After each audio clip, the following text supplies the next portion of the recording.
Bismillahirrahmanirrahim. Assalamualaikum warahmatullahi wabarakatuh. Berjumpa lagi dengan saya di Arfan Saputra Channel.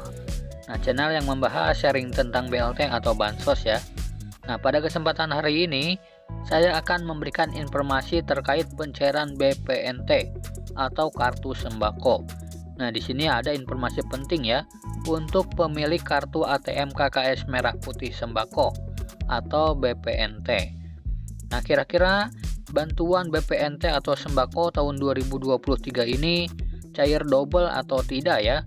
Kalian simak video ini sampai selesai dan jangan di skip-skip agar tidak gagal paham.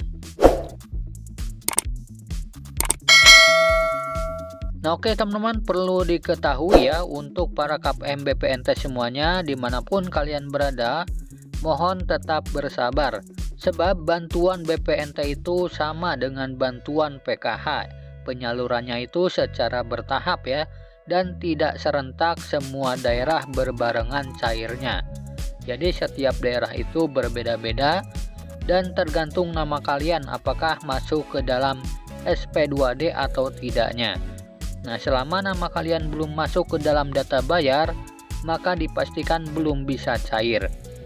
Dan walaupun kemarin di akhir tahun 2022 penyalurannya melalui kantor pos, belum tentu di tahun 2023 ini akan cair lewat kantor pos. Karena sudah ada bocoran bahwa di tahun 2023 ini tidak ada anggaran untuk penyaluran di kantor pos secara tunai ya teman-teman. Nah, jadi sampai hari ini perlu diketahui ya teman-teman untuk para KPM BPNT semuanya, belum ada informasi resmi yang terbaru dari Kementerian Sosial Republik Indonesia, termasuk untuk penyaluran PKH dan BPNT untuk alokasi bulan Januari 2023 ini. Walaupun saat ini sudah memasuki akhir bulan Januari 2023. Nah, mengenai kapan serta lewat apa nanti pencairan BPNT dan PKH, tunggu saja informasi resmi dari Kementerian Sosial Republik Indonesia. Karena semua keputusan ada di Kemensos ya teman-teman. Nah, ada juga untuk para KPM yang berada di daerah tertentu itu bisa saja dilakukan pencairan di kantor pos. Seperti di daerah 3T ya teman-teman, atau di perbatasan maupun di pegunungan yang jauh dari lokasi ATM tentunya. Nah, hanya saja ada kemungkinan untuk daerah lain bantuan PKH dan BPNT-nya untuk bulan Januari 2023 ini bisa kemungkinan besar melalui kartu ATM KKS Merah Putih lagi seperti biasanya ya teman-teman, dengan melibatkan agen e-warung terutama untuk KPM BPNT. Karena untuk bantuan BPNT itu harus dibelanjakan di agen e-warung setempat ya teman-teman, dibelanjakan dengan berupa sembako. Nah, yang menjadi pertanyaan apakah nanti akan cair double atau tidak? Menurut prediksi saya, jika melihat pencairan di tahap sebelum-sebelumnya, jika tidak ada pencairan di bulan ini, maka bisa saja dirapel dengan bulan depan. Nah, jadi bisa saja ya teman-teman terjadi double nanti pada saat pencairan BPNT-nya. Nah, karena sekarang ini sudah memasuki akhir Januari 2023, belum ada pencairan juga, maka kemungkinan besar akan dirapel dengan BPNT bulan Februari 2023. Nah, semoga saja nanti di bulan Februari ada pencairan double ya teman-teman untuk para KPM BPNT. Untuk memastikan program menjadi lebih tepat sasaran, tepat jumlah, tepat waktu, tepat harga, tepat kualitas, dan tepat administrasi. Program sembako diharapkan dapat memberikan pilihan kepada keluarga penerima manfaat dalam memilih jenis, kualitas, harga, dan tempat membeli bahan pangan. Penambahan komoditi yang didapatkan dari program sembako akan mampu meningkatkan nutrisi atau gizi masyarakat, terutama anak-anak usia dini sehingga berpengaruh terhadap penurunan stunting.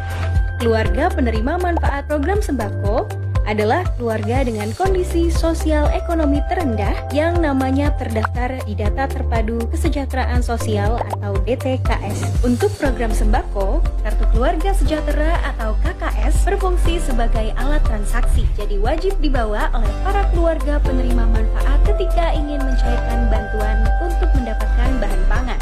Kartu KKS menyimpan nilai besaran manfaat yang diberikan pemerintah. Jumlah dana bantuannya yaitu Rp150.000 per KPM per bulan. Khusus terhitung bulan Maret sampai dengan Agustus 2020, dana bantuan program sembako naik menjadi Rp200.000 per KPM per bulan. KPM dihimbau untuk memanfaatkan seluruh dana bantuan dan dana tidak dapat dicairkan secara tunai. KPM dapat memilih bahan pangan yang memiliki sumber karbohidrat seperti beras, atau bahan pangan lokal seperti sagu dan jagung titilan, sumber protein hewani seperti telur, ayam, atau ikan, sumber protein nabati seperti kacang-kacangan, dan sumber vitamin dan mineral seperti sayur mayur dan buah-buahan.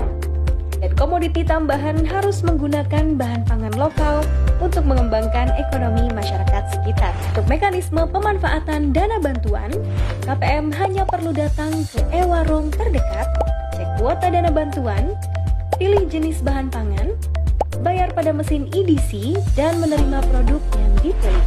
KPM dapat memanfaatkan dana bantuan melalui e-warung yang telah bekerja sama dengan bank penyalur. KPM berhak memilih e-warung terdekat untuk membelanjakan dana bantuan program sembako tanpa ada paksaan dari pihak manapun. E-warung tidak boleh melakukan pemaketan bahan pangan, yaitu menjual bahan pangan dengan jenis dan jumlah yang telah ditentukan sepihak oleh e-warung atau pihak lain, sehingga KPM tidak memiliki pilihan. Hal ini dikarenakan KPM berhak menentukan jenis dan jumlah bahan pangan yang sudah ditetapkan untuk dibeli dengan bantuan program sembako. KPM dapat mencari e-warung lain yang menjual barang dengan harga dan kualitas yang lebih baik, serta dapat menyampaikan keluhan ke perangkat desa atau aparatur kelurahan, tenaga pelaksana bansos pangan, dan saluran pengaduan lainnya apabila terdapat penentuan harga yang tidak wajar. Program sembako dilaksanakan di seluruh wilayah Indonesia, termasuk wilayah yang memiliki keterbatasan dari sisi infrastruktur non-tunai, sinyal telekomunikasi, dan akses geografis dengan memberlakukan mekanisme khusus untuk wilayah-wilayah dengan kendala akses tersebut. Pemanfaatan bantuan program sembako di wilayah khusus dapat dilakukan dengan dua mekanisme, yaitu mekanisme online dan mekanisme offline. Mekanisme online dilakukan seperti mekanisme reguler dengan menggunakan KKS pada mesin EDC online, dan mekanisme offline dilaksanakan setiap 2 hingga 3 bulan sekali pada titik tertentu yang telah disepakati antara tim koordinasi bansos pangan dan bank penyalur di daerah sesuai dengan kemudahan akses dan ketersediaan jaringan telekomunikasi. Untuk pencairan bantuan dengan mekanisme offline, para KPM juga harus membawa kartu KKS dan identitas asli. Perlu diingat, jika dana bantuan program sembako tidak digunakan selama 3 bulan, maka uang akan dikembalikan ke kas negara.